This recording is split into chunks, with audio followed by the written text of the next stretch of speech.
Children, आज हम अपनी क्लास में एक नया हिस्सा सीखने जा रहे हैं पार्ट्स ऑफ स्पीच का।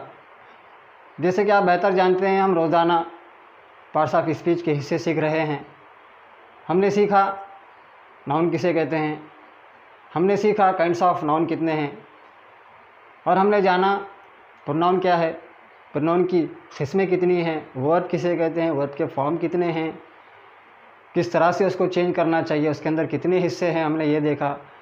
फिर इसके बाद हमने सीखा एडवर्ब, फिर हमने पिछली क्लास में सीखा वो प्रेपोजिशन और साथ ही साथ काइंड्स ऑफ प्रेपोजिशन के बारे में और उसका यूज़ के बारे में। आज हम यहाँ पे सीखने जा रहे हैं अगला हिस्सा पार्ट्स ऑफ स्पीच का, वो है कंजक्शन। वो है कंजक्शन।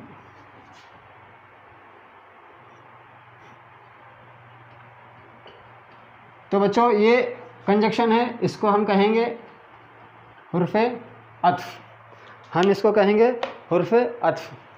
कंजक्शन है क्या? देखिए, कंजक्शन किसे कहते हैं, मैं आपको आसान तरीक़े में समझाने की कोशिश करता हूँ। कंजक्शन हम कहेंगे किसी भी दो लफ्ज़ को या दो जुमलों को जोड़ने वाला लफ्ज़। जैसे मिसाल के तौर पर समझो, कोई चीज़ टूटी हुई है। अब कोई चीज़ टूटी हुई है या फिर उसके दो हिस्से हैं, आपको उसको एक करना है तो आपको उसको जोड़ना पड़ेगा। अब जोड़ने के लिए क्या लगाना पड़ेगा? कुछ ना कुछ। हो सकता है उसके लिए फेविक्विक की ज़रूरत हो या फेविकॉल की ज़रूरत हो। उसी तरह दो जुमलों को जोड़ने के लिए या दो लफ्ज़ों को जोड़ने के लिए कंजक्शन का होना बहुत ज़रूरी है। ये भी बड़ा इम्पॉर्टेंट पार्ट है पार्ट्स ऑफ स्पीच का। तो चलिए, आज हम यहाँ पे सीखते हैं कंजक्शन हुर्फ़े अत्फ़ किसे कहते हैं और उसका इस्तेमाल हमें किस तरह से करना चाहिए। चलिए, मैं आपको यहाँ पे डेफिनेशन के साथ समझाने की कोशिश करता हूँ। तो यहाँ पे मैं कहता हूँ, a word use to combine two words और टू sentences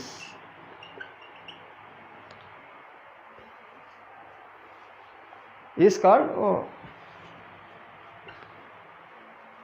conjunction।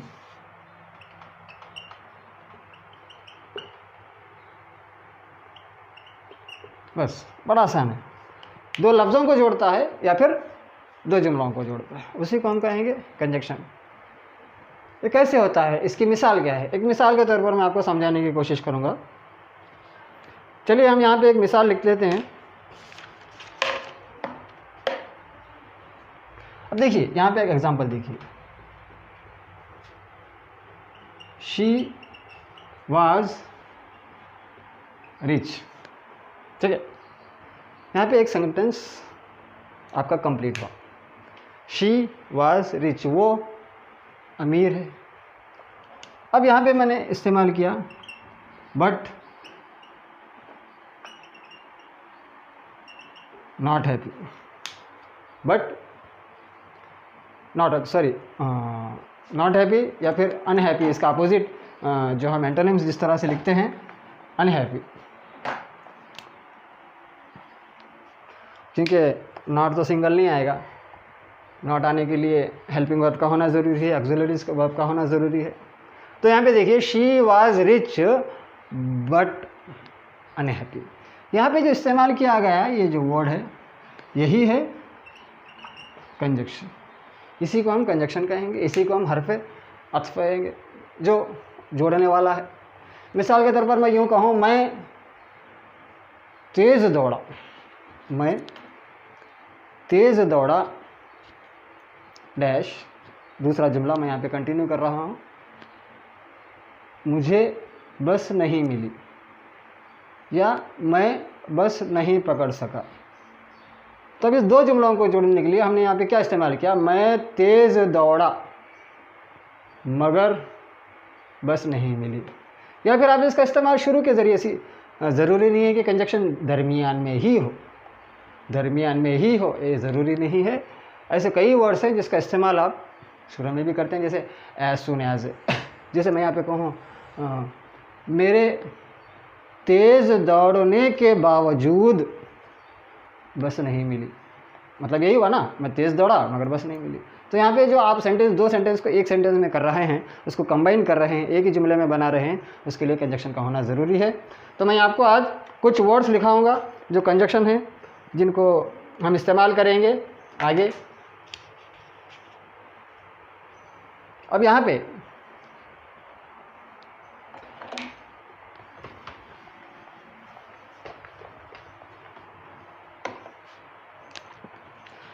इसके काइंड्स हम साथ साथ सीखेंगे। उससे पहले मैं कुछ कंजक्शन, कुछ वर्ड्स लिखाना चाहूँगा। जैसे एंड है, जैसे हमने अभी इस्तेमाल हमने बट का इस्तेमाल किया था, जैसे बट है, और है, या फिर एज सून, एज है, या फिर दैट है। दैट का भी इस्तेमाल होता है डायरेक्ट एंड इनडायरेक्ट स्पीच में। उसी तरह टिल है या बिफोर है, और साथ ही साथ सिंस है, अनटिल है, ये है अनटिल, फिर सिंस। इस तरह से कुछ वर्ड्स मैंने यहाँ पे लिख दिए हैं ताकि आपको कुछ लफ्ज़ों के बारे में पता चले। यहाँ पे एंड है, बट है, और as soon as, that, till, before, until, since वगैरह वगैरह। यहाँ पे अब हम इसका इस्तेमाल, इनका कहाँ पर इसका यूज़ होगा, कौन सा लफ्ज़ इसके लिए सूटेबल होगा, अब हम वो सीखेंगे। तो यहाँ पे मैं आपको इसके ज़रिए से साथ ही साथ मैं आपको काइंड्स ऑफ कंजक्शन के बारे में भी बताता चलूँ। तो चलिए मैं यहाँ पे आपको कुछ किस्में लिखा देता हूँ। काइंड्स ऑफ, लीजिए मैंने लिख दिया कंजक्शन। अब हम इसके जो हिस्से हैं, 4 हिस्से हैं। इसका पहला हिस्सा है कंपाउंड, कंपाउंड कंजक्शन। इसका दूसरा हिस्सा है को रिलेटिव, को रिलेटिव।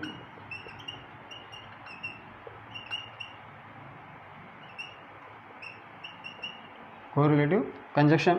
और इसका तीसरा हिस्सा है कोऑर्डिनेट, कोऑर्डिनेट कंजक्शन। और जो चौथा और लास्ट वन है वो है सब ऑर्डिनेटिंग, सब ऑर्डिनेटिंग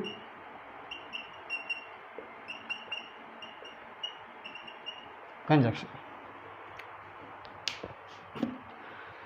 तो यहाँ पे मैंने कुछ किस्में लिख दी हैं काइंड्स ऑफ कंजक्शन के, और हमने देखा 2 फ्रेजेस को या 2 लफ्ज़ों को या फिर 2 जुमलों को। जैसे 2 लफ्ज़ किस तरह से, जैसे मैं कहूँ अहमद और अकबर भाई हैं, या फिर अहमद और मोहन दोस्त हैं।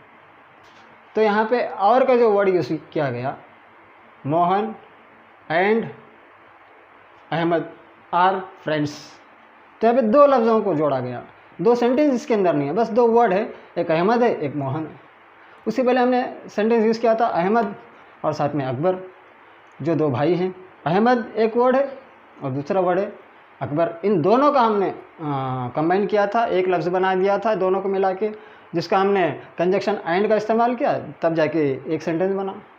तो 2 जुमलों को एक करने के लिए कंजक्शन का इस्तेमाल होता है, 2 जुमलों को एक बनाने के लिए। तो यहाँ पे मैं किस्मों के साथ आपको बताता चलूँगा। कंपाउंड कंजक्शन, को रिलेटिव और कोऑर्डिनेट और सब ऑर्डिनेटिंग कंजक्शन है।